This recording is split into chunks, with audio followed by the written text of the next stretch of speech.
There are countless reasons to visit Lake Garda. For my partner and I, there's one extra special reason. This painting is of San Vigilio Church at Punta San Vigilio. There are tons of paintings of this spot. Winston Churchill even painted it. But this one is not particularly famous, and the artist, Benedict Scrivener, isn't exactly a household name like his friends, Alphonse Epler. Well, if you're like me and have no clue where Punta San Vigilio is, let's take a look. We drove from Munich to Lake Garda in a cute little Fiat convertible, which was the perfect choice for the narrow, busy roads around the lake. The drive takes a solid 5 hours, but the views along the way are incredible.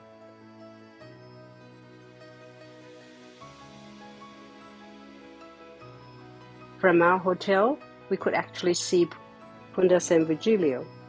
The name literally means Point of San Vigilio. One look at the map and you get why. The hotel staff mentioned it's private property, so we weren't sure if we would be able to walk in. Later, I found out that the private property includes Villa San Vigilio and Locanda Hotel, which dates back to medieval times. The hotel has seen some famous guests, like Winston Churchill, of course, and Prince Charles, now the King. When we arrived, we found a gate and wondered if we could go in. But there was no guards or signs saying we couldn't, so we decided to take a chance and walked in.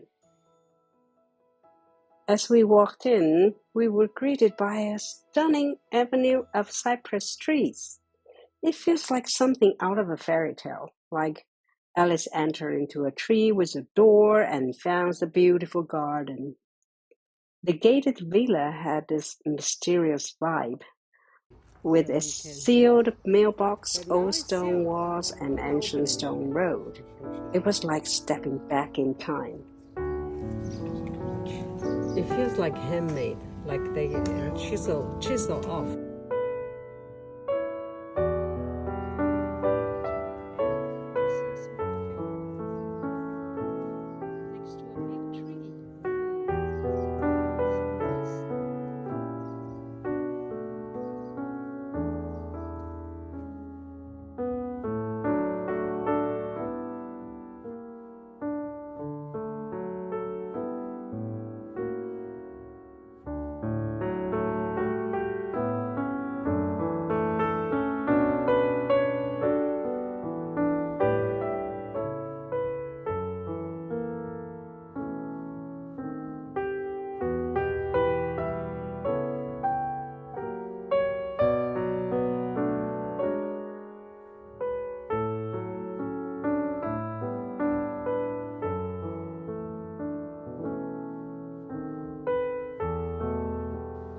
At the end of the path, we walked through an archway, and suddenly the harbor opened up before us.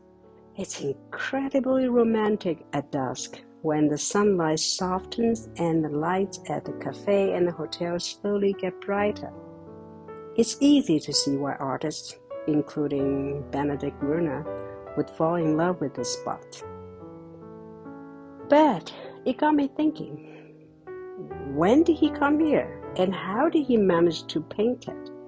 The painting was created in 1946, just a year after World War II. Benedict was part of the lucky generation that's lived through 2 world wars and somehow made it through both.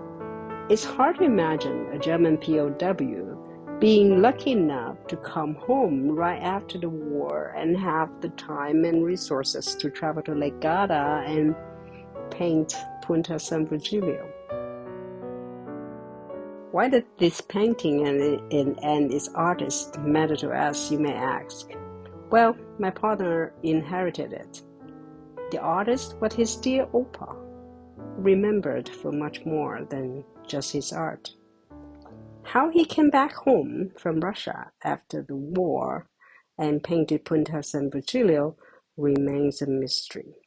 When my partner told me that his oppa escaped from a POW camp and walked all the way home from Russia, I was completely blown away. I mean, this wasn't just a casual German Spaziergang. This was a trek of over 2,000 kilometers, crossing borders and facing all kinds of dangers. I wanted more details, but the memory of his return boiled down to this. His son didn't recognize him because he was so thin, and all the child could see was the light shining through his father's protruding ears. I get that. His escape wasn't exactly something to brag about back then, when Germany was dealing with the mess it created. I imagine him, an artist who had been painting for the church, being forced to carry a gun instead of a paintbrush, to kill instead of depict grace and mercy. That would be the last thing he'd want to remember. My heart goes out to him. Now, considering that around 1.5 million German soldiers were sent to Russia and only about 5,000 made it back home, his survival was not just luck. He must have had an incredible sense of direction and stamina to make that journey. But I can't help wonder what else kept him going. Maybe some help from strangers along the way, but how he dodged capture and found food and shelter during those months of walking is still something mysterious and incredible. As we dug deeper, my partner and I started to piecing together his journey from Russia to Munich, using the stories he and his siblings heard from their oppa when they were kids. They didn't remember much, and their memories often differs. Plus, oppa didn't talk about it much. But with a little help from AI, what I like to call the Benedict's escape might have looked something like this. A treacherous and unpredictable journey, as AI put it. We later learned that he spoke some Russian, but that probably didn't help much with all the different languages in the Soviet Union. But he probably could have passed as a Russian to avoid hostility or being caught. One story that really stood out was about how he found a small abandoned figure of Jesus on a cross. I can just picture him saying a long prayer when he found it. He then removed the cross and the arms of the figure, wrapped Jesus in paper, and stuffed them into his boots. But wait, how was that even possible? How could he walk? Turns out, his boots were way too big, probably not even his original pair.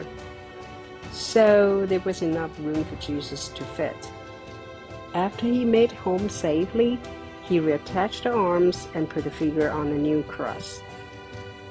As a believer myself, I like to think that his faith was his ultimate strength on the journey home. In a situation like his, not knowing what lay ahead or how it would all end, faith might be the only thing you could hold on to.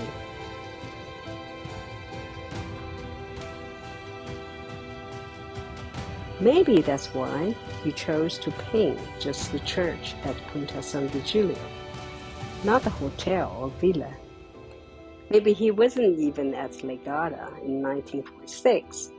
Perhaps he was dreaming of it and used a postcard as a reference. It's possible he was working on church-related tasks nearby. We may never know the truth. But for someone who had been through hell, Lake Garda must have felt like a slice of paradise.